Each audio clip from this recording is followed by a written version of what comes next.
सर्वांचं परत एकदा आपल्या यूट्यूब चॅनलवरती मी खूप मनापासून स्वागत करते। आजच्या व्हिडिओमध्ये मी तुमच्यासोबत माझं संध्याकाळचं रुटीन शेअर करणार आहे, जेणेकरून संध्याकाळी मी काय काय काम करते। आणि आता वाजले संध्याकाळचे 5:15 आणि इकडे दक्षिची छान अशी झोपसुद्धा झाली। तो झोपलेला होता तोपर्यंत माझ्याकडे माझं स्वतःचं एक ब्लाऊज शिवायचं होतं, ते मी आज कंप्लीट केलं। त्याची डिझाईनसुद्धा मी तुमच्यासोबत पुढे शेअर करणारच आहे। आणि मी संध्याकाळी कोणकोणती कामं कशा प्रकारे आवरून घेते जेणेकरून मला उद्याचा दिवस सोपा जातो, त्याच्यामुळे आजचं मी तुम्हाला संध्याकाळचं शेड्यूल शेअर करणार आहे। त्याच्यामुळे व्हिडिओ शेवटपर्यंत नक्की बघा आणि आवडल्यास लाईक करायला विसरू नका। चला दाखव। आता संध्याकाळचे ना छान 5:15 झाले होते आणि मग त्यानंतर माझे संध्याकाळच्या कामाला सुरुवात होऊन जाते। आता सगळ्यात अगोदर माझं काम असतं की दरवाजे आणि खिडक्या छान मोकळ्या करून उघडं करायचं, कारण की दिवसभर बंद असतात ना, त्याच्यामुळे फ्रेश हवा घरामध्ये येत नाही आणि थोडंसं कोंडल्यासारखं सुद्धा होतं आणि वास येतो दमट। त्यानंतर मी इकडे ब्लाऊज शिवत होते ना, तोपर्यंत दक्षला सगळे टॉयज काढून दिले होते त्याचे। आता मला याच्यासाठी सुद्धा एक ऑर्गनायझर घ्यायचं आहे। जर तुमच्याकडे काही असेल ना ऑर्गनायझरचे आयडियाज तर मला कॉमेंट सेक्शनमध्ये सांगा बरं का, कारण की मला त्याचे टॉयज आहे ना छान ऑर्गनाईज करायचे। त्यानंतर ना इकडं त्याला खेळणी काढून दिले होते। आता दिवसभर मोबाईल किंवा टी व्ही बघण्यापेक्षा हे बेस्ट आहे की तो त्याचं खेळावं, काढतो छान खेळतो, पिशवीमध्ये काढतो परत ठेवतो, असं चालू असतं त्याचं दिवसभर। आणि मोबाईल बघण्यापेक्षा हे तरी मला बरं वाटतं, कारण की आपण जर कामामध्ये गुंतलेलं असलो ना तर त्यांना वेळ नाही देऊ शकत। त्याच्यापेक्षा ते त्यांचं खेळतात छान, मग थोडासा पसारा होतो आवरायला, त्याची काही हरकत नाही, तर आवरता येतो, पण मग इकडे छान ते गुंतून पडतात खेळण्यामध्ये। त्यानंतर हे बेडशीटसुद्धा छान स्वच्छ करून घेतली। आता हा जो बेड आहे ना, बरेच जण मला विचारतात की हा बनवला कसा। जर तुम्हाला पाहिजे असेल ना त्याच्यावरती मी एक वेगळा व्हिडिओ बनवेल, कारण की माझा सगळ्यात मोठा बेड होता हा, किंग साईज बेड होता, पण तो असल्याच्यानंतर मला घरामध्ये जागाच पुरत नव्हती ना, त्याच्यामुळे मी तो बेड तोडून म्हणा किंवा त्याचं थोडंसं रिऑर्गनायझेशन करून छोटंसं सोफासारखं बनवून घेतलं, म्हणजे सिटिंग एरिया बनवून घेतला। जर तुम्हाला पाहिजे असेल ना तर त्याचासुद्धा एक व्हिडिओ बनवून घेईन। आता जर ब्लाऊज शिवायचं म्हटलं ना तर घरामध्ये असा थोडासा पसारा होतो। इकडं मी ब्लाऊज शिवायचा पसारा काढलेला होता, त्याच्यामुळे इकडं सगळं शिलाई मशीनजवळ काम पडलेलं होतं। मापाचं ब्लाऊज असो, टेप, इस्त्री वगैरे सगळ्या गोष्टी, कारण की मी ब्लाऊज शिवताना प्रत्येक शिलाईवरती परत इस्त्री मारत असते, त्याच्यामुळं ते सुद्धा मला जवळच लागतं। ते सगळं व्यवस्थित उचलून ठेवलं आणि हे जरा ब्लाऊजचं काम म्हणलं की अर्धा ते 15-20 मिनटं याच्यात आवरण्यासाठी सुद्धा शिल्लक जातात, पण चला ठीक आहे, ते सगळं आवरून घेतलं।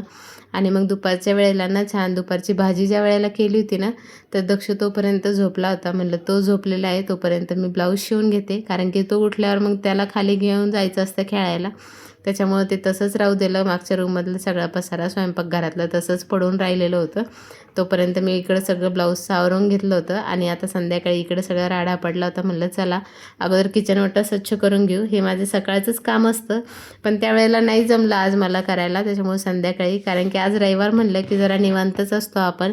आणि याने आज दुपारी छान 2-2.5 तासाची झोप घेतली, त्याच्यामुळे मी सुद्धा निवांत होते आणि माझं कामसुद्धा कंप्लीट झालं। कारण की मागच्या वेळेसच जेव्हा हे काम करायला घेतलं होतं तेव्हा ते अर्धं राहिलं होतं ना, अर्धं बाकी होतं, ते आज कंप्लीट करून घेतलं ते ब्लाऊजचं काम। त्यानंतर किचन वाटा असा छान स्वच्छ करून घेतला आणि मग त्यानंतर गॅससुद्धा स्वच्छ पुसून घेतला। आता हे किचन ओटा आहे ना, तो सुद्धा मी घरीच बनवलेला आहे DIY करून, आणि वॉलपेपरसुद्धा मी ऑनलाईनच मागवलेले आहे। जर तुम्हाला पाहिजे असेल ना तर मला कॉमेंट सेक्शनमध्ये सांगा, मी तुम्हाला डिस्क्रिप्शन बॉक्समध्ये याची लिंक देईलच। आणि त्यानंतर सगळं किचन ओटा आवरल्याच्यानंतर एकदम छान वाटत होतं।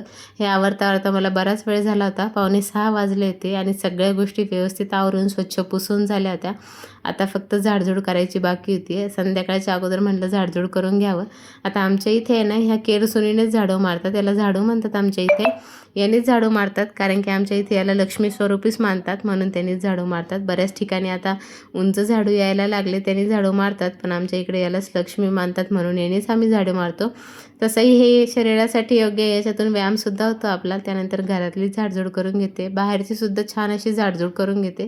त्यानंतर सगळं घर स्वच्छ झालं, मग सगळ्यात महत्त्वाचं काम म्हणल्यावर वाळलेले कपडे घडी करून कपाटात ठेवायचे। आता हे काम दक्षीच्या खूप आवडीचं आहे, पण आज कसं आहे टी व्ही चालू होता त्याच्यामुळे त्याचं लक्ष नव्हतं त्याच्यामध्ये, त्याचा सॉक्स खाली पडला, मग तो तेच आणण्यासाठी गेला होता इथे। कपडे सगळे घेऊन आले। आता ही दोरी मी समोरच्या गॅलरीमध्येच बांधलेली आहे, तसं गच्चीवरती पण आहे आमच्या इथं कपडे वाळू घालण्याची सोय, पण मी इथंच बांधते कारण की संध्याकाळपर्यंत छान असे वाळून जातात कपडे। त्याच्यानंतर कपडेसुद्धा छान घड्या करून ठेवते, संध्याकाळपर्यंत ठेवू नये म्हणतात, रात्रभर सकाळपर्यंत, कारण की ते चांगलं नसतं, त्याच्यामुळे रात्री संध्याकाळी घड्या करून ठेवते मी कपड्याच्या। नाही संध्याकाळी जमलं तर रात्री तरी करून ठेवते, मग सगळं ज्याचे त्याचे वेगवेगळे करून ठेवते. स्पेशली दक्षूचे वेगळे करून ठेवावे लागतात, कारण की सकाळी शाळेत जायच्या वेळेला दक्षूचे बाबा आवरत असतात त्याचं. मग त्यांच्या हाताशी सोपं पडेल अशा ठिकाणी दक्षूचे सगळे कपडे ठेवून द्यावं लागतात. आणि मग ते सगळं आवरून घेतलं. मी सॉक्स अशा प्रकारे फोल्ड करून ठेवते, जेणेकरून त्यांची पेअर सोबत राहते आणि हरवतसुद्धा नाही. आता हे काम आहे ना, मी आज पटकन आवरून घेतलं, कारण की थोडेच कपडे होते आज. आणि त्यानंतर कपाटामध्ये सुद्धा ऑर्गनाईज करून ठेवले. आता मला कपाट आवरायचं आहे, कारण की बरेच दिवस झाले आवरून, तरीसुद्धा ते तसाच वसारा दिसतो. जर 5 दिवसानंतर तसंच होऊन जातं. तरीसुद्धा एकदा वटपौर्णिमेच्या अगोदर कपाटसुद्धा आवरायचं आहे आणि बघायचं आहे याच्यामध्ये, कारण की घरात 2 उंदरं दिसत आहेत, ते काही कुरतडत आहेत का नाही ते सुद्धा चेक करायचं आहे. आता हे आवरता आवरता छान 6 वाजले होते. आता आज भाजीला काहीच नव्हतं घरामध्ये, त्याच्यामुळं थोडंसं मार्केटमध्ये सुद्धा जायचं होतं. आता बाहेर जायचं म्हणलं की मी काही विशेष असं लावत नाही, मेकअप वगैरे मला काही आवडत नाही. छोटंसं लिप ग्लॉस आहे माझ्याकडं, तेच अप्लाय करते आणि मग बाहेर निघाले. आज मार्केटमध्ये संध्याकाळच्या वेळेला जरा गर्दीच होती. छान भाजी घ्यायला गेले, पण तिथं काही एवढं विशेष मिळालं नाही. खूप महागसुद्धा होतं आणि उन्हामुळे एवढं व्यवस्थित नाही मिळालं. त्याच्यामुळं आज पनीरची भाजी बनवण्याचा प्लॅन झाला होता. आणि मग याला इथं गार्डनमध्ये खेळायचं होतं थोडा वेळ, त्याला तिथं खेळवलं आणि पटकन तिथून काढलं, कारण की लवकर निघत नाही तिथून. येता येता 7 वाजले होते. आंबेसुद्धा आणले ते येताना. आता पनीरच्या भाजीची तयारी करायला घेतली. ग्रेव्हीची बनवायची होती, त्याच्यामुळे 4 ते 5 मोठ्या आकाराचे कांदे जाडसर कट करून घेतले. त्याच्यासोबत 4-5 टोमॅटोसुद्धा कट करून घेतले. एक कढई छान कडक होईपर्यंत त्याच्यामध्ये टाकून दिले सगळं कांदा आणि टोमॅटो. त्याच्यानंतर 2 लवंग, 2 मिरे आणि 2 हिरव्या मिरच्यासुद्धा कट करून टाकून दिल्या आणि त्याच्यामध्ये तेल टाकून छान त्याला परतून घेतलं. आता इथं तुम्ही जितकं परतून घेणार ना, तर तुमच्या भाजीला तितकी छान तर्रीसुद्धा येते आणि टेस्ट पण खूप छान येतो. अगोदर ग्रेव्हीसाठी टोमॅटो आणि कांदा परतून जर घेतला ना, तर भाजीला जास्त वेळ लागत नाही शिजण्यासाठी. इकडं पनीरची भाजी आहे ना, दक्षूच्या खूप आवडीची आहे आणि त्याला याच्यासोबत जिरा राईससुद्धा खूप आवडतं. आता इथं जिरा राईस बनवत होते मी. छान तेलामध्ये जिऱ्याचा तडका दिला आणि 1 ग्लास तांदूळाचा भात बनवायचा होता मला. तर 1 ग्लास तांदूळासाठी मी 2 ग्लास पाणी टाकले इथं आणि छान ते पाण्याला उकळी येईपर्यंत तांदूळ छान स्वच्छ करून घेतले. आज मी मदर इंडिया तांदळाचा भात करायचा होता, तो त्याला खूप आवडतो. आणि मग त्यानंतर माझ्या इथं बेसिन नसल्यामुळं ना, मला तांदूळ धुतल्याच्यानंतर ते पाणी बाथरूममध्ये टाकायला जावं लागतं. इथं 2 ते 3 पाण्याने छान तांदूळ स्वच्छ धुवून घेतले आणि त्यानंतर ते तांदूळ याच्यामध्ये शिफ्ट केले मी कुकरमध्ये. इथं 3 शिट्ट्या झाल्या की भात तयार होऊन जातो. त्याच्यानंतर इकडं ग्रेव्हीसाठी कांदा टोमॅटोसुद्धा फ्राय होत होता आणि इकडं भातसुद्धा फ्राय होत होता. आता तुमच्या इथे भात आवडतो का पनीरच्या भाजीसोबत, ते सुद्धा कॉमेंट सेक्शनमध्ये सांगायला विसरू नका. आता आमच्या दक्षचं असं आहे की पनीरची भाजी म्हणलं की चपातीपेक्षा जास्त त्याला भातच आवडतो. आणि बाहेर कुठं जर जेवायला गेलं म्हणल्यावर त्याचा हा मेनू कंपल्सरी ठरलेला असतो की भात आणि पनीरची भाजी. लहान आहे अजून, कळत नाही, तरीसुद्धा ह्या गोष्टी आवडतात त्याला. त्यानंतर छान भाताची सुद्धा तयारी करून झाली होती. आज मला चपात्या जरा शिल्लकच करायच्या होत्या, कारण की मॉर्निंगचं आज काहीच उरलेलं नव्हतं आणि संध्याकाळच्या वेळेला जरा निवांत वेळ असतो ना, त्याच्यामुळे सगळेच छान जेवतात. सगळ्यांना 2-2, 3-3 चपात्या लागतात. त्याच्या बाबांना 3 आणि माझ्या 3 अशा 6 आणि दक्षूची एखादी चपाती. भात म्हणलं की थोडंसं कमी खात होतो. मग छान पीठ वगैरे मळून घेतलं. आता हे माझे मागच्या वर्षीचेच गहू आहे, त्याचंच पीठ आहे. आता याला मळून 5 ते 10 मिनटं जर ठेवलं ना, तर चपाती छान फुगतेसुद्धा आणि मऊसुद्धा होते चपाती आणि छान लागतं चपात्या त्याच्यानंतर, कारण की पीठ मळून ठेवल्याच्यानंतर. मी 5 ते 10 मिनटं मळून ठेवते. आणि इकडं ग्रेव्हीसाठी कांदा टोमॅटोसुद्धा फ्राय करून झाला होता, पण गॅस बंद करून ठेवला, कारण की ते थंड झालं ना, तर मग छान प्युरी तयार होते. गरम असलं की आपल्याला पण पोळतं आणि मिक्सरच्या भांड्यातून खाली सांडतं. त्याची प्युरीसुद्धा तयार करून घेतली ती इथं मी. आता भाजी बनवण्यासाठी कढई गॅसवर ठेवली. 2 ते 3 पळ्या तेल टाकलं. तयार केलेली प्युरी याच्यामध्ये शिफ्ट केली आणि छान तेल सुटेपर्यंत त्याला परतून घ्यायचं.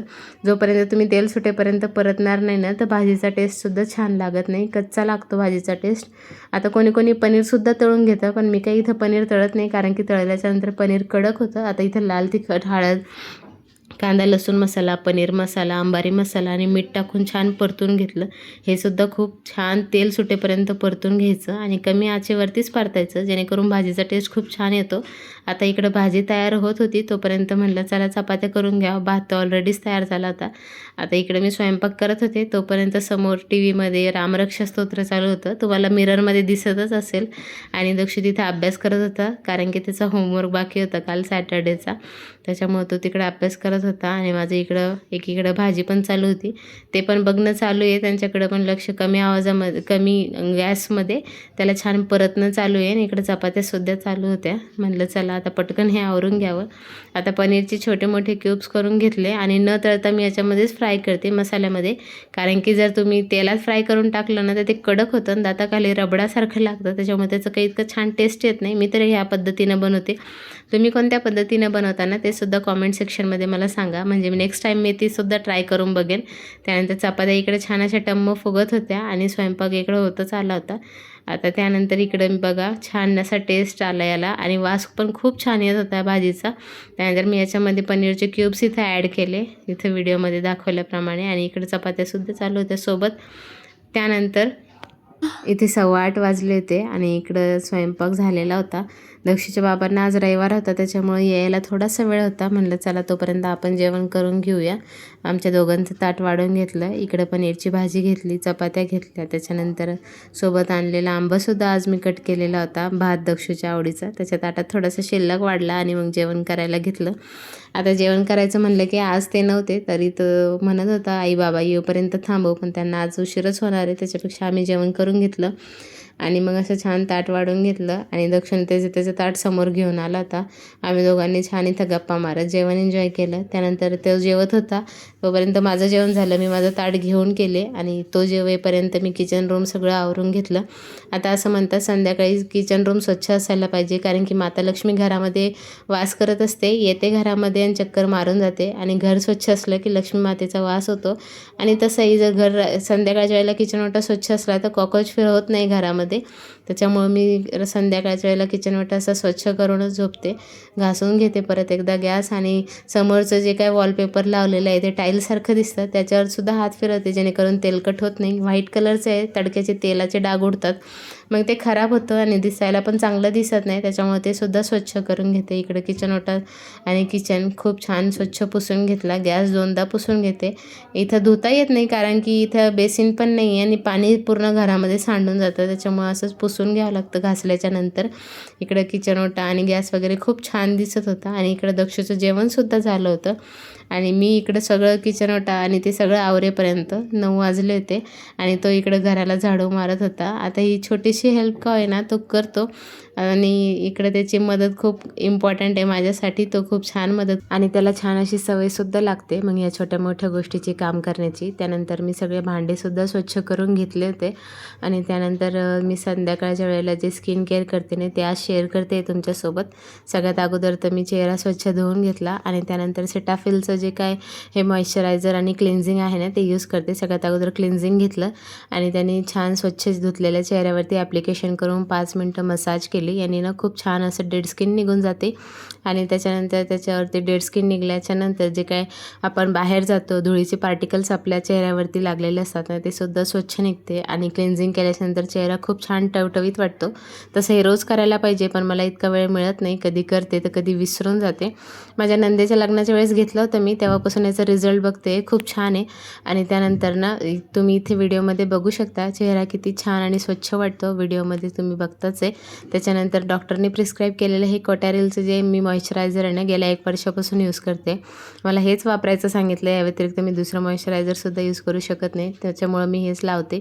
मॉइश्चरायझर लावलं ना की सकाळी चेहरा खूप छान असा टवटवीत वाटतो, त्याच्यामुळे कंपल्सरी मी हेच यूज करते. जर तुम्हाला पाहिजे असेल तर याचं लिंकसुद्धा मी डिस्क्रिप्शन बॉक्समध्ये देते. आणि त्याच्यानंतर ओठांसाठी सुद्धा जी क्रीम आहे ना ती डॉक्टरांनी प्रिस्क्राईब केलेली तीच यूज करते. आजचा हा संध्याकाळचा जे रुटीन मी तुमच्यासोबत शेअर केला आहे ना हे तुम्हाला आवडलं का नाही ते सुद्धा कॉमेंट सेक्शनमध्ये सांगायला विसरू नका.